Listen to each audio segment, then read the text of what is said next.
धर्मोऽस्तु मंगलम्। सर्वमंगलमांगल्यं सर्वकल्याणकारकं प्रधानं सर्वधर्माणां ध्येयं जयतु शासनं ध्येयं जयतु शासनं ध्येयं जयतु शासनं। नमः श्रीवर्धमानाय निर्धोत्कलीलात्मने चालोकानां त्रिलोकानां विद्याधर्मणाय।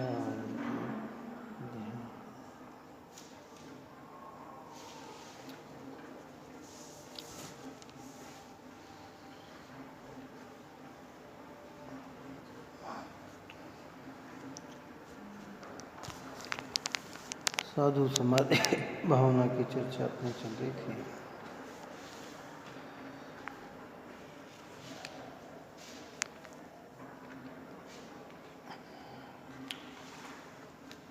दो सौ 54 पेज के नीचे, यद्यपि जिनेंद्र की पूजन करना, गुरु की वंदन करना, निंदा करना, दुर्धर तपस्या करना, समूह शरण में जाना, जिन सुत के अंगों का अभ्यास करना इत्यादि कार्य प्रशंसा योग्य है, पाप का नाश करने वाले हैं, पुण्य बंध के कारण हैं, तो भी सम्यक दर्शन बिना अकतार्थ अकार्यकारी है। सम्यक दर्शन के बिना ये सारी चीज भी अकार्यकारी। अकार्यकारी का मतलब मोक्ष मार्ग में सहकारी नहीं है।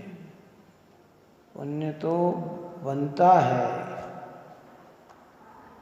अनुकूल संयोग भी मिलते हैं, पंचेंद्रीय भोग के साधन भी मिलते हैं, परंतु जन्म मरण से रहित होने के लिए तो सम्यक दर्शन ही श्रेष्ठ है।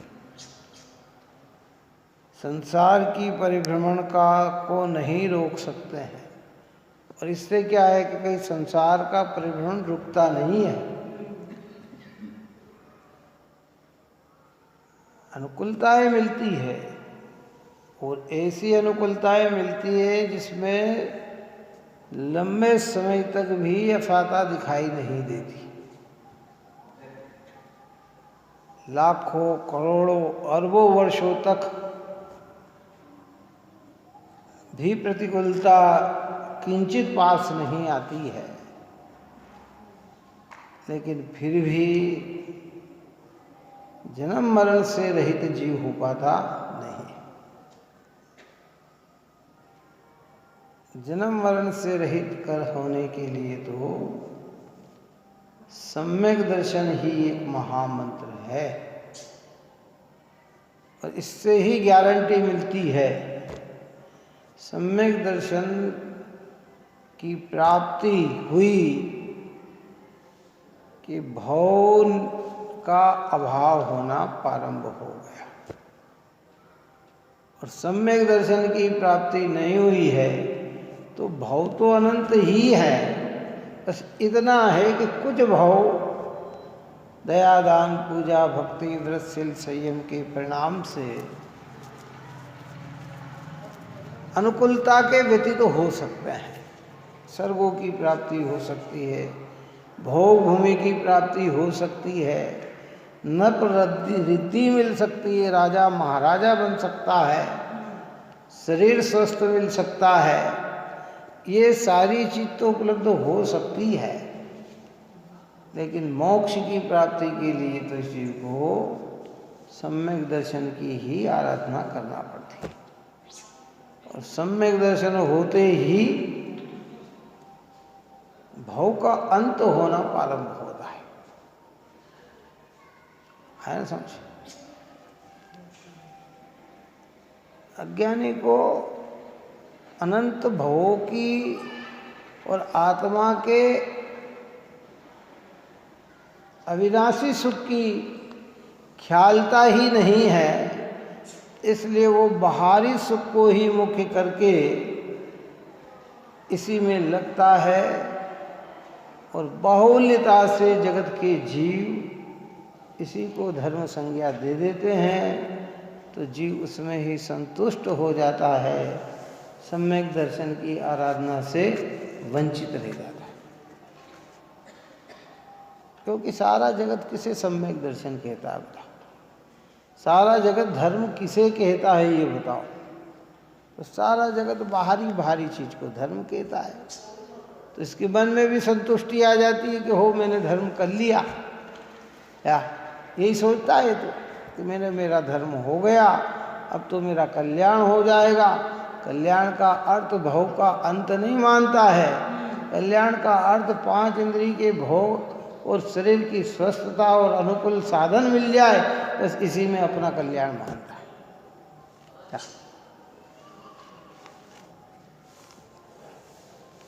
सम्यक दर्शन के बिना समस्त क्रिया पुण्य का बंद करने वाली है। समस्त सम्यक दर्शन सहित ही तथा संसार का नाश कर सकती है।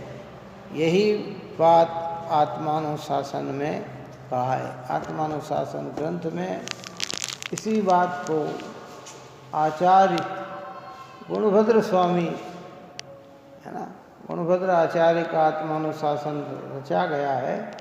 वे आत्मानुशासन में ये बात कहते हैं, अर्थ देखिए। पुरुष के समभाव ज्ञान चारित्र तब इनका महानपना पाषाण के महानपने के समान है। ये ही संबोध चारित व तब यदि सम्यक सहित हो तो महामणि के समान पूज्य है। सम्यक्त है तो महामणि के समान है, और सम्यक्त नहीं है तो ये सारे कार्य पाषाण के समान है। किसने कही ये बात? गुणभद्र आचार्य आत्मानुशासन ग्रंथ में।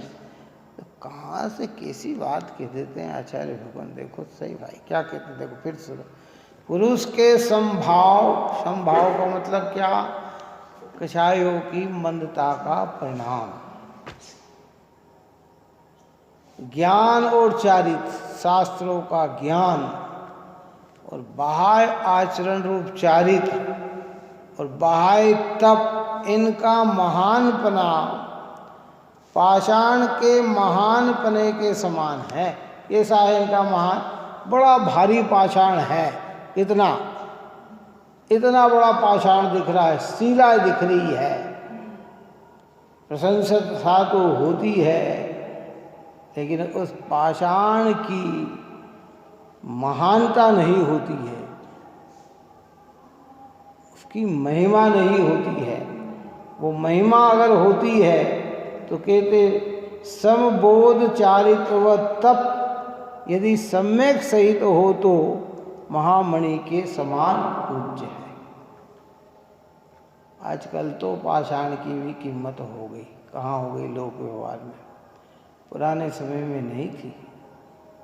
पुराने समय में पत्थर की कोई कीमत ही नहीं थी। क्या समझते? ले आओ, जिसको जैसा लाना है वो लेके आ जाते थे जहाँ जहाँ थे। अब हो गई कीमत। अब तो एक मार्बल का टुकड़ा हजारों रुपए में बिक जाता है। एक सिलाई उसकी हो तो लाखों रुपए में बिक जाती है। पुराने समय में नहीं था पत्थर, है ना। वहाँ जो संगमरमर का मंदिर बना ना, पुराने लोग ऐसा कहते थे कि पत्थर से ज़्यादा लाने जाने का खर्चा पड़ा। किसका पड़ा है? लोडिंग का खर्चा पड़ा। इतना माल को चढ़ाने का खर्चा पड़ा कि इतना सस्ता आ गया। 150 साल पहले की बात है। तो लाखों साल पहले की बात में क्या कहें, बोलो, हजारों है। ये पाषाण है, बड़ी बड़ी शिला है, बहुत सारी शिला है। ये जितना भी ये जितना भी दया का, संभाव का, दान का, पूजा का, भक्ति का, व्रत का, तप का, ये सब बाहर में बड़ी शिला के समान दिखती है, क्या दिखती है, लेकिन इनका महत्व नहीं है। और सम्यक दर्शन ज्ञान चारित्र कैसे है कि मणि के समान है। वो बाहर में इतना बड़ा नहीं है तो भी उसकी कीमत कितनी है कि बहुत है। सम्यक दर्शन की महिमा समझो इस बात के लिए। एक सम्यक दर्शन प्राप्त होने से आचार्य कहते हैं कि इतनी महिमा है कि भैया। और बाहुल्यता से जितने भी यानी क्या सर्वज्ञ के ज्ञान में ये यथेष्टता है, आज भी भारत के अंदर लाखों आदमी बाहर की क्रिया कर रहे होंगे, लेकिन परिणाम को पकड़ने वाले लाखों नहीं, हजारों नहीं, सैकड़ों नहीं, बिरले हैं। कितने? और बाहर की प्रवृत्ति वाले कितने दिख रहे हैं? आप और हम देखते हैं, जिधर भी देखते हैं ना, तो पत्थरों की शिलाएं तो आज भी बड़ी बड़ी मिल जाती है। हीरे जवाहरात की खदानें कितनी है? थोड़ी सी, छोटी सी। और ये बात गुणभद्र आचार्य ने, अभी नहीं हुए गुणभद्र आचार्य भी, इनकी भी लगभग 1100 साल पहले हुए होंगे गुणभद्र आचार्य। आत्मानुशासन ग्रंथ, युक्तानुशासन, आत्मानुशासन, गुणभद्र आचार्य की अद्भुत कृति है। सोचा विचार करें कितनी महिमा है सम्यक दर्शन की। भावार्थ कहते हैं, जगत में मणि भी पाषाण है तथा अन्य रेतीला पत्थर भी पाषाण है। जैसे कोई मनुष्य साधारण पत्थर तो मन दो मन भी बांध कर ले जाए और बेचे तो एक पैसा भी न मिले। देखो कितना कहा, कितना पैसा ना मिले, मन दो मन भी ले जाए है।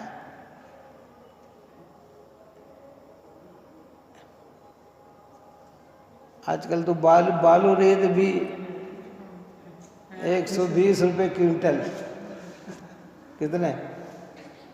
एक तगारी बालू रेत 30 रुपये की, 25 किलो बालू रेत 30 रुपये की, 120 रुपये क्विंटल।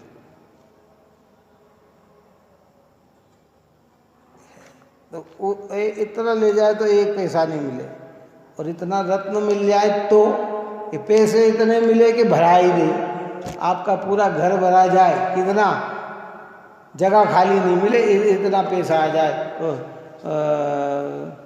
इतने रत्नों से। सम्यक दर्शन से, इसलिए तो कहा सम्यक दर्शन से ही छोटा सी आचरण हो तो पवित्र और महान कहलाता है, और मिथ्यात्व को लेकर बड़ा भी कार्य हो। दुनिया की दृष्टि में कीमत नहीं, दुनिया से मापदंड मानेंगे तो उसका, वो तो बाहरी चीज़ों का महत्व समझते हैं, उन्हें सम्यक दर्शन की कोई महत्ता उनके जीवन में नहीं आती।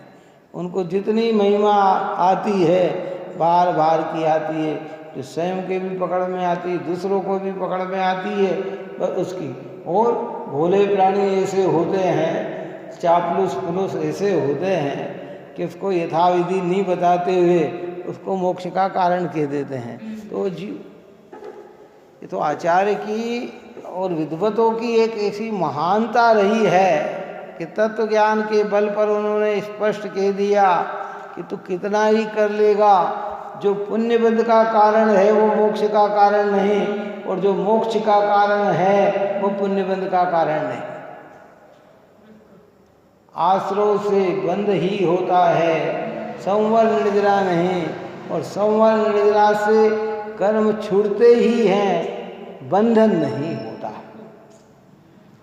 जब ऐसा विचार करे तो समझ में आए। गुरुदेव श्री ने इसी चीज को तो इतना खोला भैया, पूरा जोड़ दिया ना, क्योंकि उस समय, आज तो क्रियाकांडी भी इतने दिखाई नहीं देते। कितने उस समय तो जबरदस्त क्रियाकांडी लोग थे गुरुदेव के समय में, श्वेतांबर मत में तो और भी ज़्यादा थे।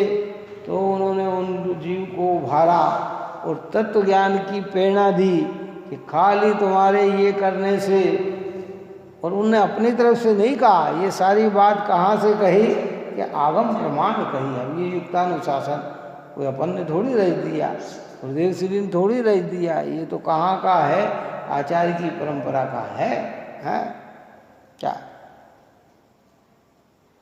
तथा उसे एक दिन भी पेट नहीं भरे, मणि कोई रत्ती भर भी ले जाए और बेचे तो हजारों रुपए मिले। देखो उस समय भी मणि की, एक रत्ती भर मणि की कीमत हजारों रुपए थी। कितनी, कब की चर्चा है ये टोडरमल साहब ने, ये सदाशिव दास जी ने 150 साल पहले लिखा। तो 150 साल पहले रत्ती भर मणि है, 1 ग्राम मणि समझ लो, तो उसकी कीमत कितनी, उस समय हजारों थी। और ये इतना भी लाए तो एक टाइम का पेट भी नहीं भराए। कितना नहीं भराए, एक टाइम का पेट भी नहीं भराए। क्या करें बेचारे जी, सोचे विचार करें भाई इन चीजों की। मणि कोई रत्ती भर भी ले जाए और बेचे तो 1000 रुपए मिले, समस्त जन्म की दरिद्रता मिट जाए। कितने जन्म की, पूरा जीवन भर अगर दरिद्री में गुजारा हो और थोड़ी सी रत्ती भर मणि हाथ में आ गई तो कहते हैं उसकी दरिद्रता मिट गई उसकी है। ऐसे कह रहे पूरा जीवन आप और हमने दरिद्रता में गुजारा, आत्मा को न समझा, सम्यक दर्शन को न पाया, तो दरिद्रता में गुजर गया। कहते एक बार सम्यक दर्शन हो तो इतना लाभ हो जाता है कि सारी हमारी दारिद्रता धूल जाए। दारिद्रता का मतलब मिथ्या दर्शन आदि धूल जाते हैं। बाहर का वैभव मिले या न मिले वो पुण्य के अधीन है, लेकिन भीतर का मिथ्यात्व तो मिट जाए ये बात है, उसका मिथ्यात्व टूट जाए। हाँ, उसी प्रकार समभाव, शास्त्र का ज्ञान, चारित्र धारण, घोर तपस्या, ये सम्यक बिना बहुत काल धारण करे तो राज संपदा मिल जाएगी। मंद कषाय के प्रभाव से देवलोक में पैदा हो जाएगा, फिर वहाँ से मरकर एक इंद्रियादि पर्याय में परिभ्रमण करेगा। किंतु यदि ये सम्यक सही तो होवे तो संसार परिभ्रमण का नाश करके मुक्त हो जाएगा। इतना स्वर्ग अधिक में हो के भी अंत स्टेज एक इंद्रिय पर्याय की है, और सम्यक दर्शन सहित प्राप्त करेगा तो भैया अंत मोक्ष है। जन्म जरा मृत्यु का ही नाश होगा, और इन भावों से तो क्रमश जन्म जरा मृत्यु हमारी बढ़ती चली जाएगी। अंतर होगा कि कुछ अच्छी पर्याय में गए तो थोड़े थोड़े, जैसे मनुष्य में भी हम आए तो हमें गैप मिल गया मरण से, 10 साल का, 20 साल का, 50 साल का, 50 साल, 60 साल का, समझ है, 50-60 साल में नया जन्म नहीं हुआ है। लेकिन अगर विकलेंद्री एकेंद्री में बन पहुंच गए तो फिर वहाँ 50-60 साल थोड़ी लगना है हमको, फिर तो वहाँ सांस सांस में मरना पड़ेगा, और इतनी पीड़ा होगी कि उस पीड़ा को हम नहीं झेल पाएंगे भाई। भले यहाँ लग रहा है कि समय पे सब निमट जाएगा, ये विकलत रही की जीव, ये एकेंद्रीय जीव, ये असंगी जीव, ये समझा नहीं सकते, बोल नहीं सकते, लेकिन इनको पीड़ा अनंत है। बोल नहीं सकते, समझा नहीं सकते, लेकिन इनको पीड़ा कितनी है, अनंत पीड़ा है। आप हम हमारे दुख को हम व्यक्त कर देते हैं, बता देते हैं कि अरे साहब मेरे को ऐसा हो गया, ये हो गया, ये हो गया है। और देखो मनुष्य में आप और अपन ने तो कई अनुभव किए हैं और प्रैक्टिकल देखते हैं। किसी का पेट दुखने लग जाए तो ऐसा पेट दुखता है कि मछली की तरह तड़पता है। एक जगह बैठे नहीं, यहाँ से उठे वहाँ जाए, वहाँ जाए, वहाँ जाए, वहाँ जाए, हैं। रात रात बैठ के निकाले, हा हू करते करते निकाले हैं, एक मिनट की शांति नहीं। कैंसर हो गया, इतनी भयानक इंजेक्शन अंदर लगने से बॉडी में इतनी गर्मी फूक जाती है, हैं। बैठा ही नहीं, मन ही नहीं लगे उसका। आपन कहें कि लो सुन लो धर्म, कहाँ सुन पाए बेचारा। आप और हम भी अगर बीमार हैं तो उपयोग हमारा कहाँ टिकता है, हैं। तो ये तिरंज की योनियों में इतना दुख हमने भोगा है। आज हमें ज्ञान की अथाह होने से, बाहर की व्यवस्था होने से हमें वो दुख का ख्याल नहीं हो रहा है कि हम इस पर्याय में ऐसा दुख भोग कर आए। क्या क्या करें।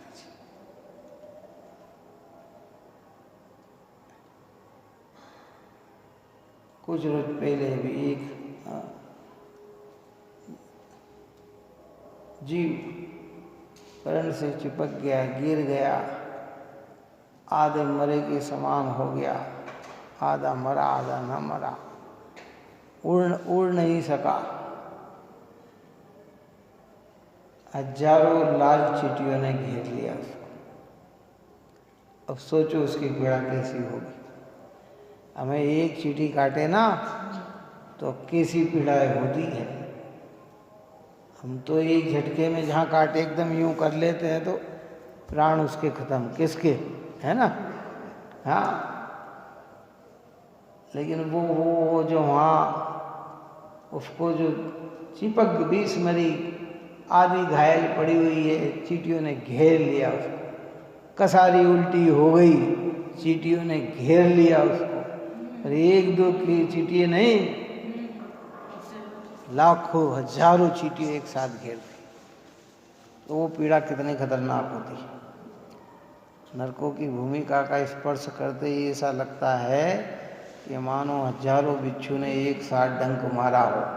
तो ये चींटियाँ जो है वो एक साथ हजारों चींटियाँ डंक मारती है, तो वो पीड़ा कितनी खतरनाक होगी, कैसी कैसी पीड़ा होगी।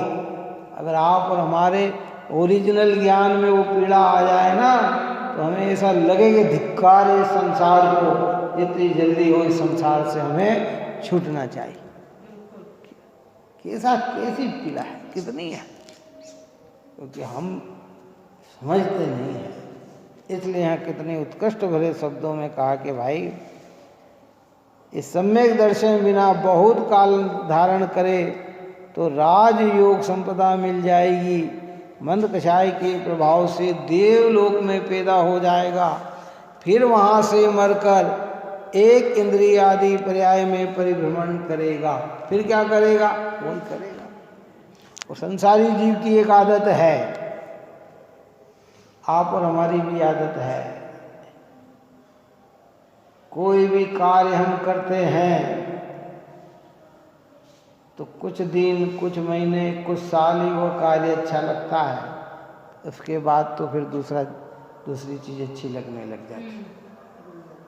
जैसे धर्म में भी आप और हम कर रहे हैं ना, धर्म का मतलब ये बाहर अच्छा लग रहा है, थोड़े दिन अच्छा लगेगा, बढ़िया लगेगा और अच्छा, क्योंकि उपयोग अगर आत्मा में नहीं टिकता है, थोड़े दिन आज ये त्याग कर दिया, ये कर दिया, फिर धीरे धीरे भोगों की रुचि लग जाएगी। भोगों में तो करते करते त्याग की रुचि लग जाएगी, काय की लग जाएगी, है। अरे भाई जीवन भर खाया पिया, कुछ तो मिला नहीं, तो आदमी सोचता कि चलो इससे हटके इधर आओ, तो वो इधर आता है तो त्याग में लग जाता है, तो त्याग करता है, ये छोड़ना।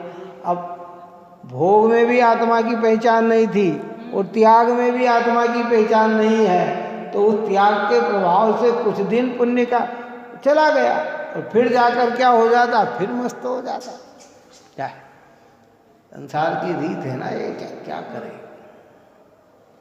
देखो अब आप और अपन अपने जीवन को निहारें, किसको एक ही चीज़ में संतोष है, चलो बताओ।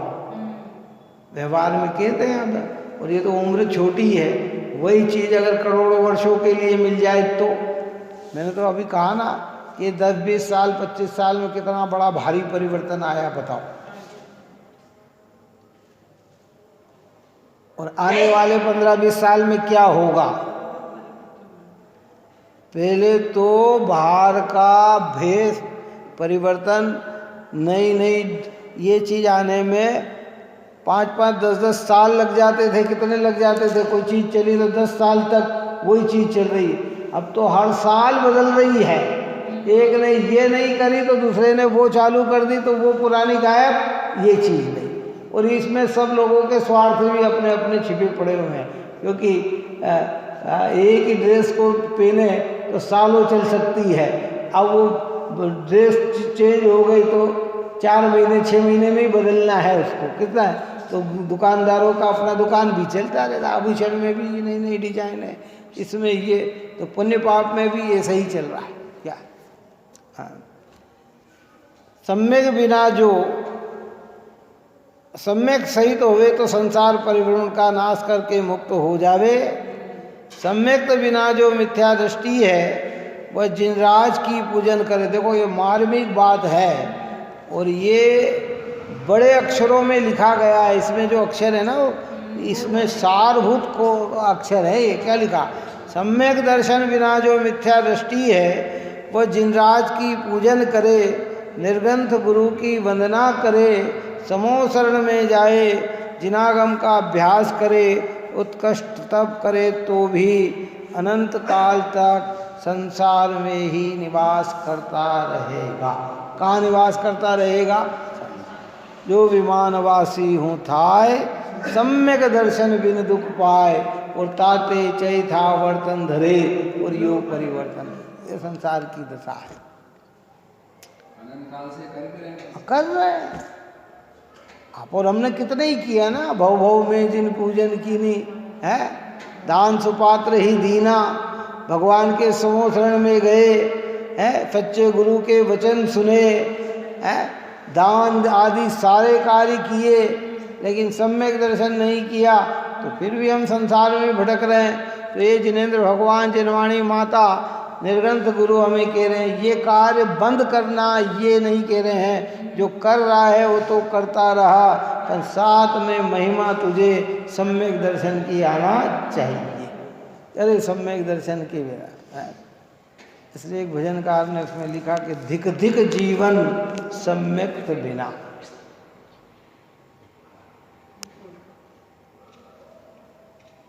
सम्यक के बिना तेरा जीवन धिक धिक। धिक धिक का मतलब धिक्कार है, धिक्कार है। हाँ, सम्यक दर्शन के बिना कोई महत्व नहीं है।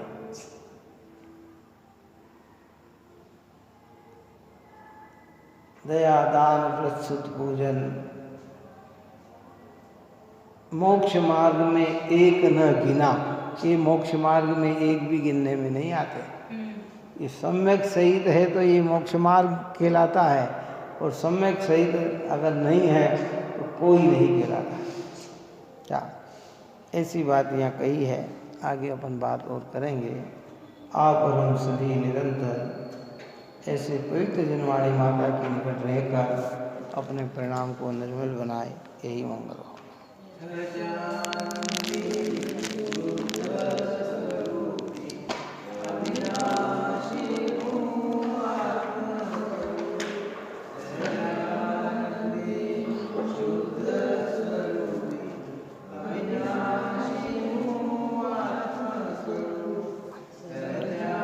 नंदे शुद्ध स्वरूपी अविनाशी हूँ आत्मा स्वरूप निज में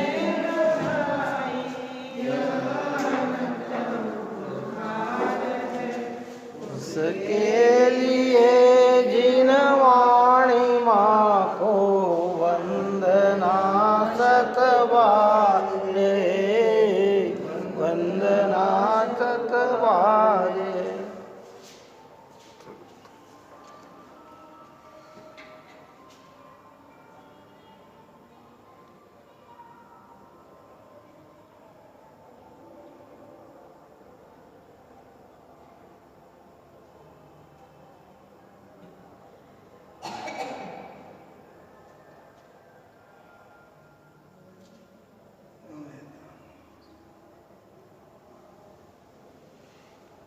जवानी के ज्ञान ते सुझे